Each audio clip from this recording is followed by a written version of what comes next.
Welcome to the Human Conversation podcast with Jules White, the real dragon slayer, author and entrepreneur sales coach. Tune in weekly for human conversation about business and sales. Enjoy business expert interviews, educational episodes, and virtual cuppers with entrepreneur business owners. So grab yourself a cuppa and enjoy. Here is your host, Jules White. Welcome everybody to the Human Conversation. I have another fantastic guest with me today. It is the wonderful Catherine Williams. Now, Catherine is the founder of a company called Chapter One Book Production. Now, here's what I want to say, because on her LinkedIn profile, she's got this wonderful statement, which I love. And it says, making books beautifully easy to read. And I think that sums up everything she does. But you're going to hear in this conversation everything I can find out about Catherine in our Human Conversation. So, Catherine, welcome to the Human Conversation. Oh, thank you, Jules. That's a lovely introduction. Thank you very much. It's an absolute pleasure. So we have actually never met in person. Again, we've met online. Indeed. Yes, we've had a conversation via Zoom before, but yes, this not actually face to face. No, that's right. And it's really interesting, isn't it? How you feel like when you do meet face to face, if you've connected online, you do feel like you've known each other for a long time, don't you? I think it's really lovely.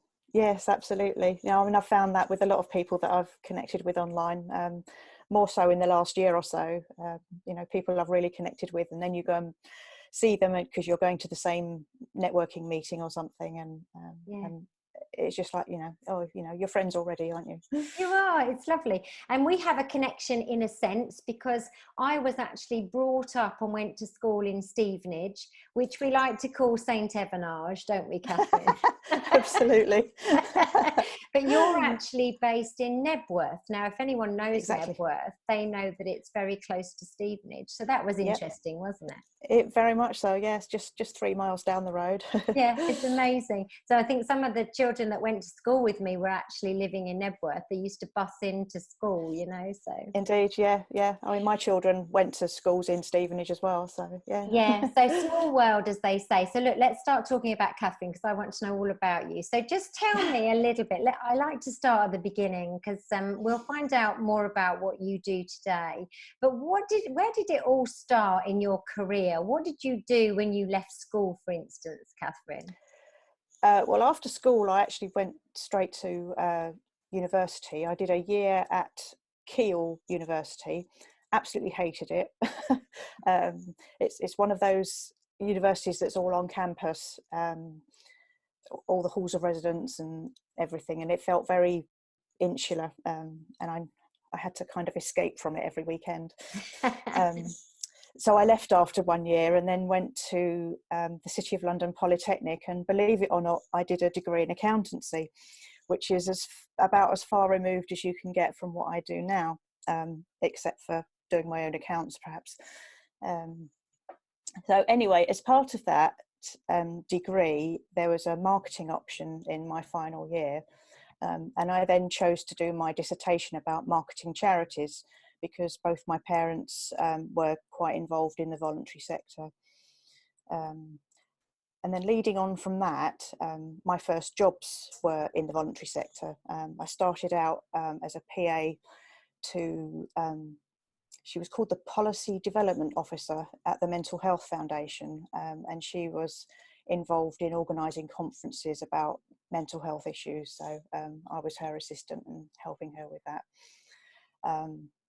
And then after that, I went to a job at the Royal National Institute for the Deaf. Wow. So I was the assistant to the fundraising director there, which was quite good fun. And then some things changed around, and she left and departments merged, and I ended up as a press officer,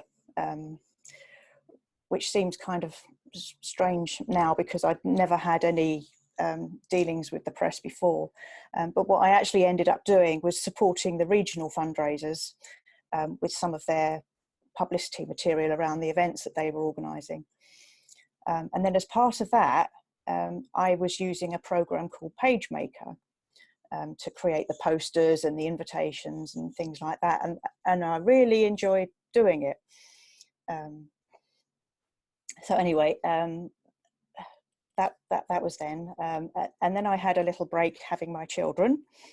And when my daughter was soon to start nursery school, I thought, oh, I better get a part-time job somewhere while she's at nursery and get a bit of money coming into the household again.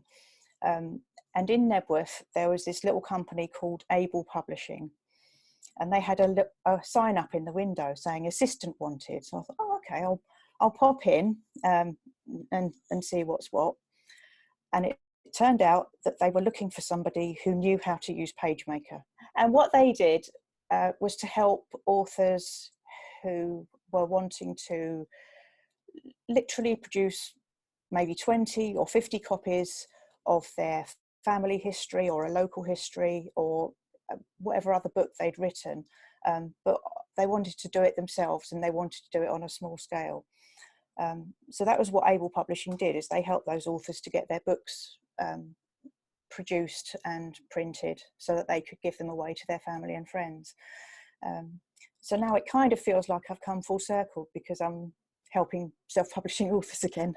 Don't you think it's so interesting when we talk about our careers, when we look back, isn't looking absolutely. back a wonderful thing in some senses? Indeed. And you can start to sort of see, well, I did that, but goodness knows how I even got involved in that, but I did it, and now I can use that here. But actually then you kind of lit up when you said about, and I really loved that, and you could feel it, couldn't you? Yeah, yes, indeed. I think the big thing for me, I've always said in a lot of my interviews, isn't it lovely when you find something that you totally love? Oh, very much so, very much so. Once I'd been at Able Publishing for a little while, I knew that publishing was my thing. I really enjoyed doing the page layouts and setting the books up and making sure that they were readable. So how long did you do that before? Did you move on to do something else with that same company, or did you then move to another company? How did it work? I pretty much stayed at Able Publishing until it finally had to close. That was a sad reason in a way, because the owner passed away, and the staff kept it going for another year or so. But we were then getting on to a stage where a lot of people were thinking, Word was out by then and faster computers, and a lot of people were able to kind of do it themselves, and the need for what Able was doing reduced quite a lot. We did some massive books. I worked on one which was called Craftsman of St Margaret's, which was all about the different artists and craftsmen who had contributed to the stained glass and the wood carvings and the sculpture, and it was absolutely fascinating, and it had obviously been a real labour of love by Syrian Mills, who had put it all together, and that was ended up by over 600 pages. So it was a massive book. So that, real sense of achievement in getting that one done. That's for sure. Amazing. So at what point did you suddenly decide you were going to go and do this for yourself, Catherine?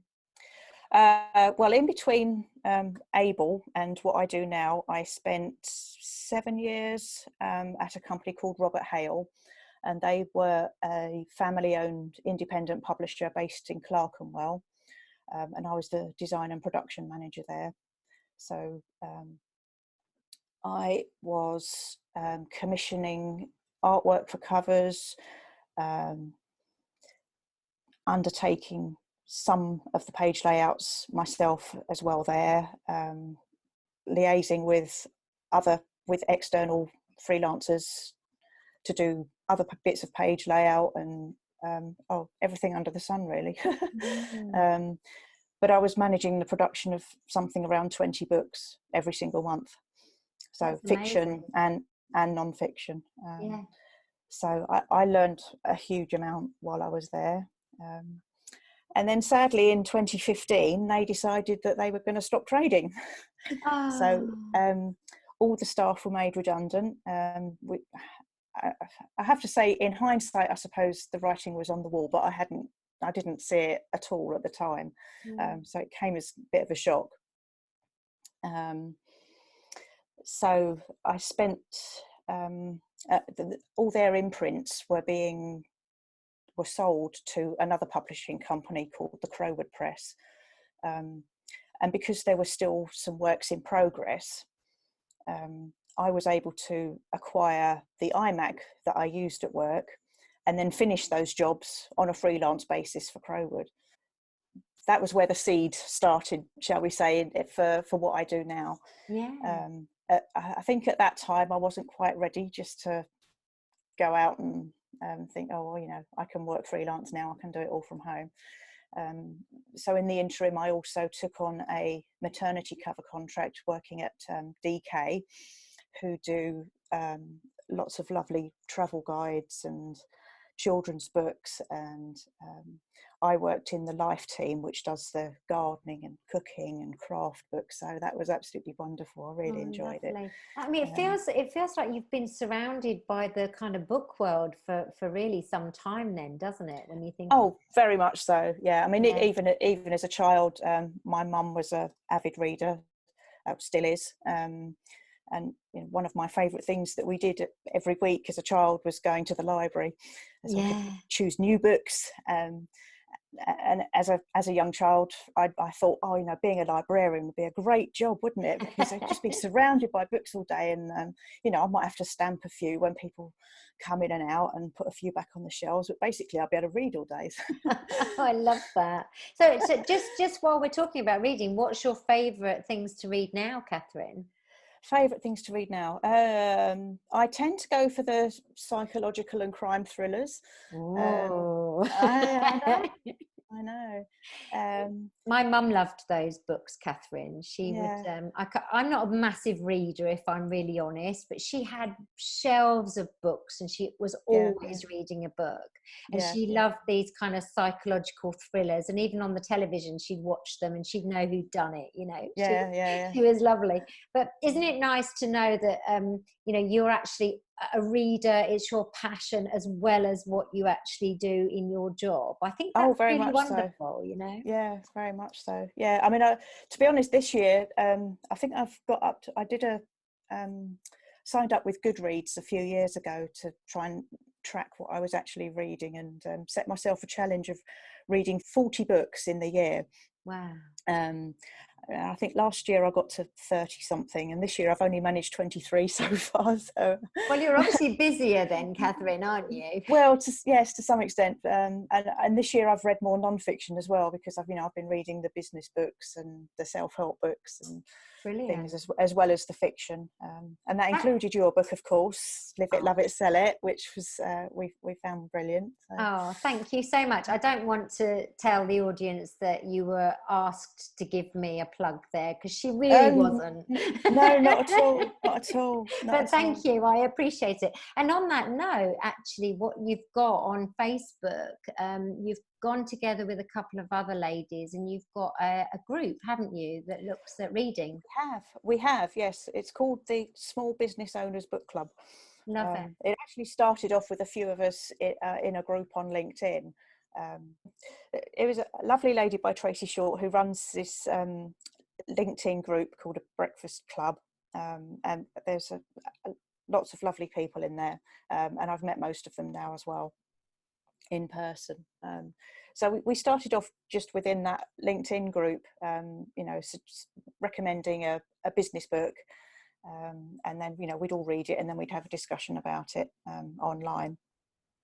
And then it got to say, well, why don't we open this up a bit more? And so the Facebook group started off. It hasn't been particularly active, and I have to say a couple of the books we've chosen have fallen a bit flat, but yours wasn't one of them, that's for sure. Thank you. Thanks for that. I'm so glad.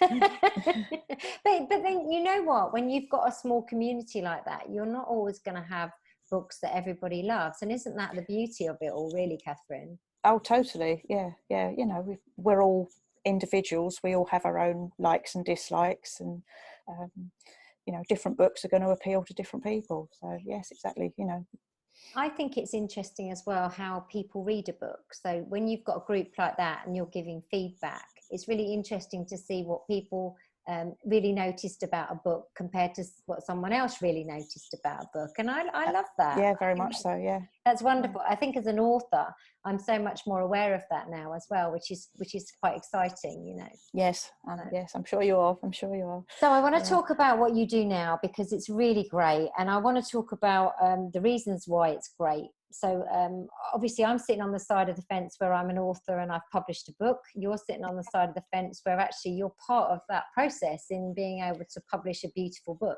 So tell us a bit about exactly what it is that you do, so the audience understand that, Catherine.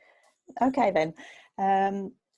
Essentially where I come in the publication process is once a book has been written and edited, so it's ready to go into production, as they say. The part that I enjoy the most and what I do is doing the page layout or the typesetting or the page composition. There's lots of different terms for the same process, but getting the author's words into a lasting visual form. Lovely. I like that. Yeah. So so obviously that's a book, and books can be easily shared and distributed so that they can reach a large audience or a larger audience than perhaps they might otherwise have done. So yeah, it's the page layout, but I can also coordinate the production of a book by basically project managing it, and getting a cover designed and getting a ebook done once the print version has been finalized. So I've talked to people before about the different ways you can publish a book. So we've got things like self-publish, hybrid publishing, as we call it, and then you've got kind of the publishing houses, haven't you, really? Yes, indeed. So does it matter sort of where I'm going to go in terms of the actual publishing as to whether you can fit into that process? I'm essentially working with people who want to self-publish. Right. So independent authors, and also with book coaches or writing coaches, people who help others to get their book written in the first place, because they also need help with that aspect of it. Yeah, it's interesting, isn't it? The different roles that people play in actually getting a book from being written out to the customer. The bit I'm really interested in, and I think is really important, is actually the bit that you do, because, well, and the edit. I have to say the edit for me was important. I would have been mortified if my book had gone out with spelling mistakes. And so far, fingers crossed, I don't think it has got any. I certainly haven't been told about any. But I think it, from a reader's perspective, I think it's actually really important that the layout of that book is done professionally, because it makes such a difference when you're reading as to whether you stay engaged with the book, doesn't it? Exactly. Yeah, I mean, my philosophy is if you're distracted by how a book is laid out, then it's not been done properly. Yeah. So good book design doesn't get noticed. Yes. Yes, so lovely. I love that though. Isn't that good? Yeah. So readers should be able to focus on the words and what they mean. Yeah, definitely. Do you find that what you do is common knowledge to people who are writing books? So do they appreciate that somebody like you exists, Catherine? Probably not as much as I would like. Shall I put it that way? You know, my business is still growing. It's over 2.5 years on now. I mean, those who have worked in publishing or who've had a book published before will be aware. The brand new authors, probably not. You know, they might think that you can just lay it out in Word, and you can upload it to Amazon, and somehow magically it becomes a book. Yeah. It's not quite as simple as that. No, it's not. There's a big piece in between, isn't there? Absolutely.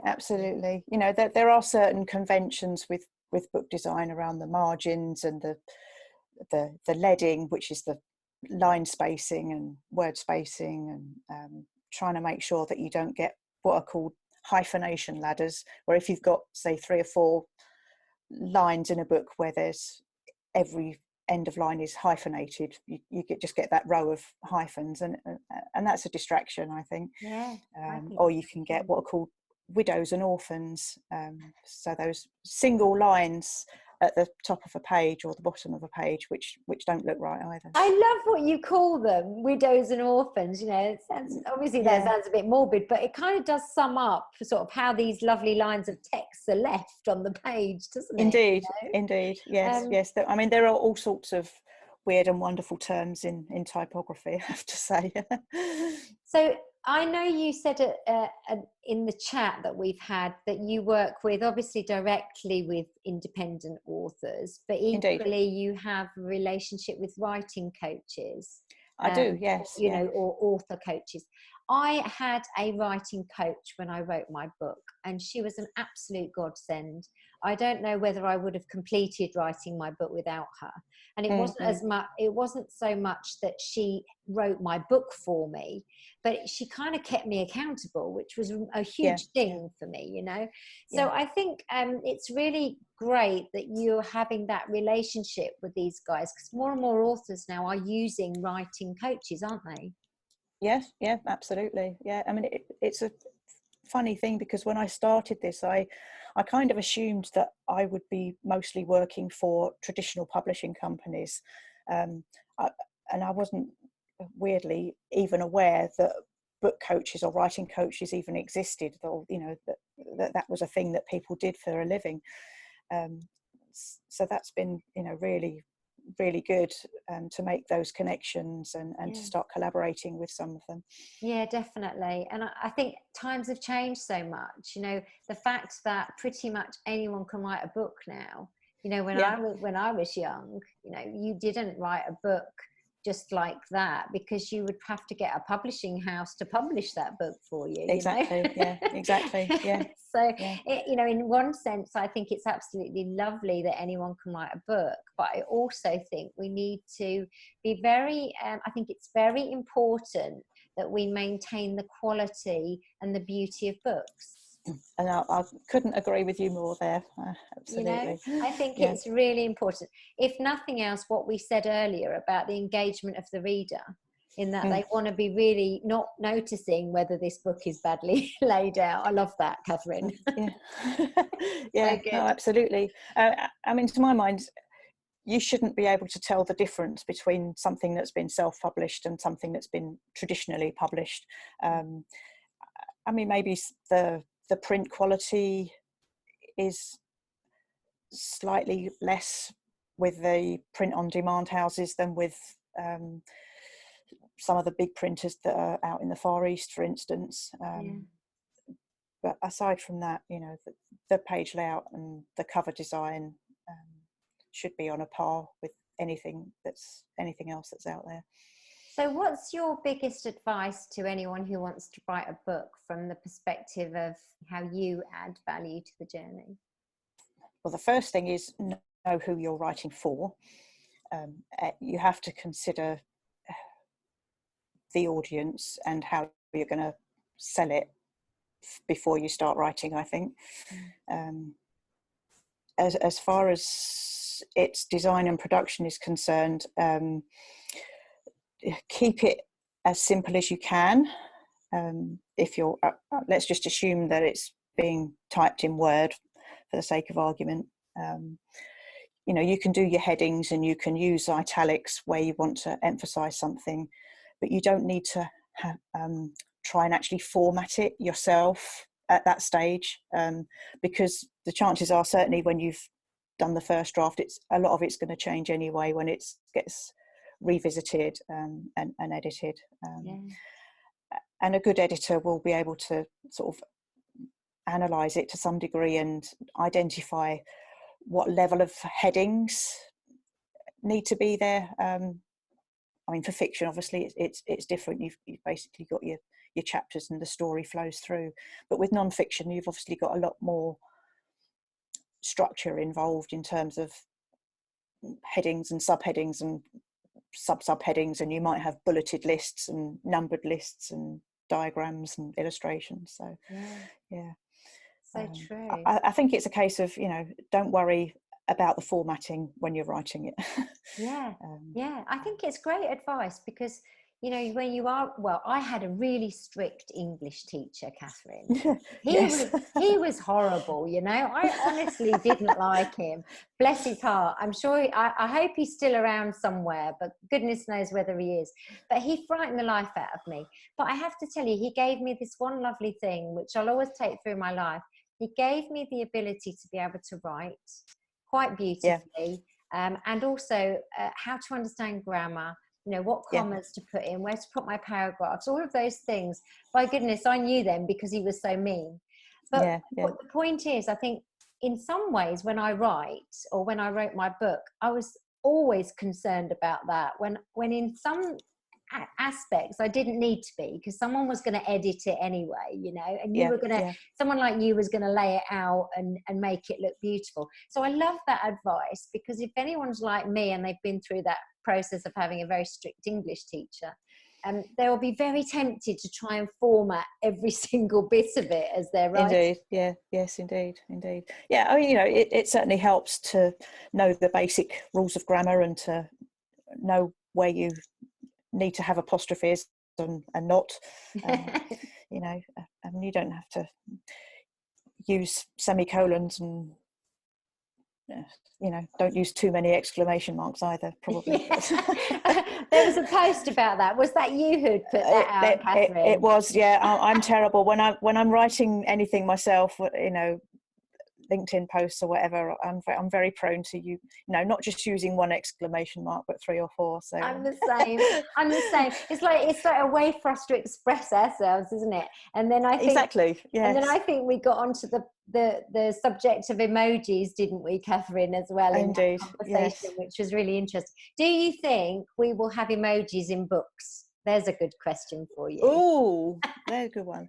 Funnily, you should mention that, because I'm working on one at the moment for a lady in the United States, which is called How to Stop Your Daughter from Slamming the Door, something like that. Anyway, it's to do with mums and teenagers or teenage daughters.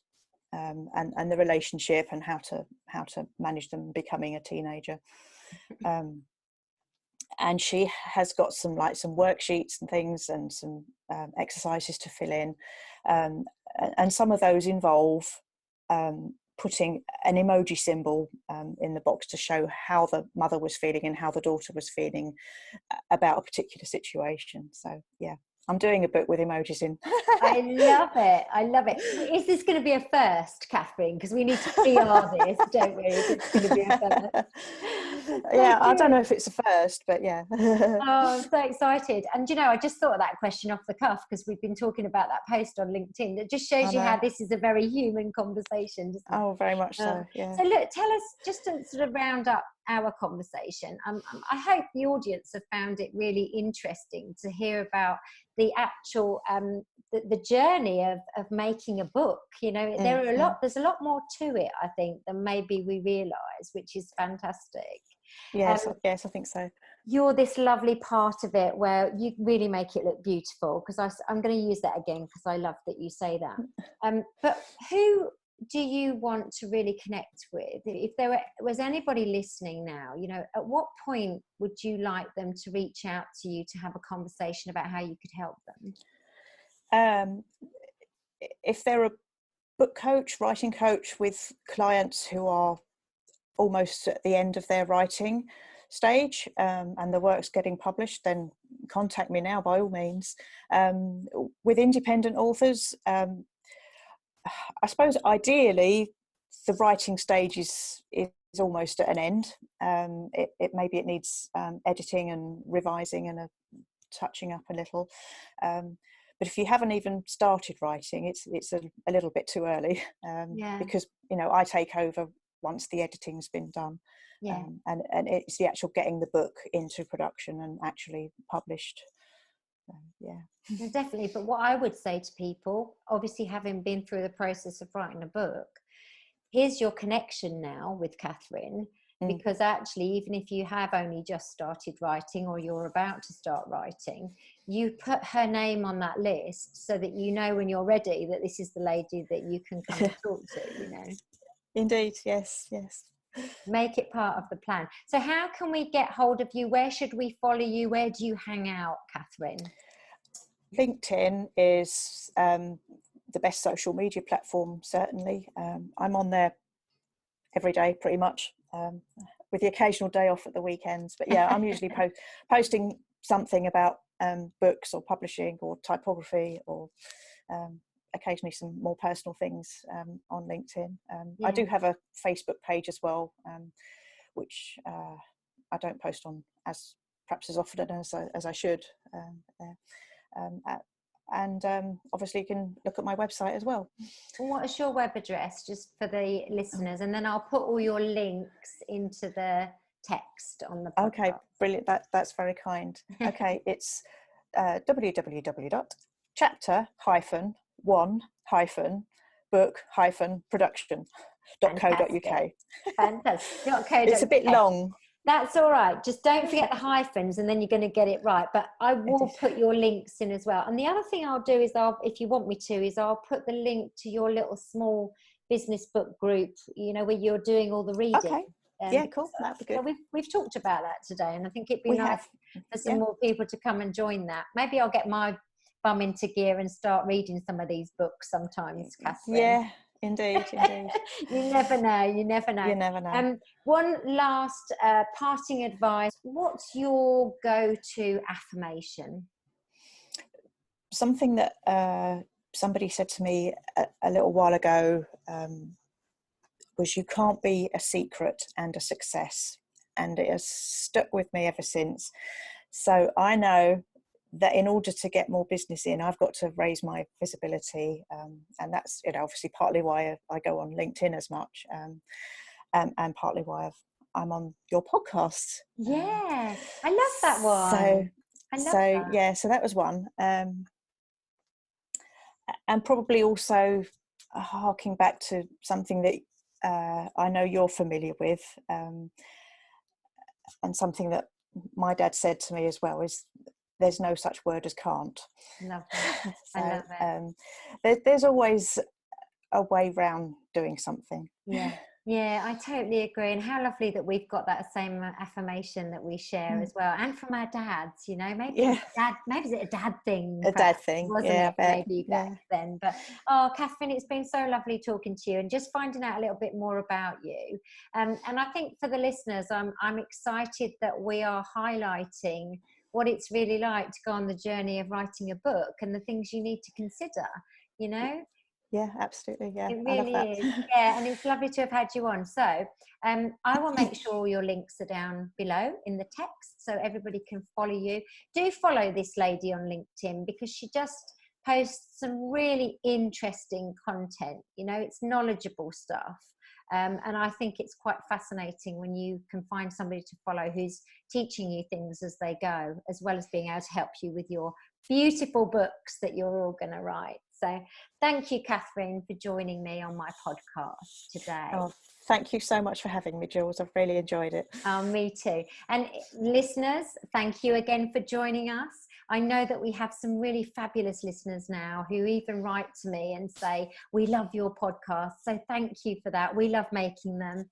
And we will see you again next time on The Human Conversation.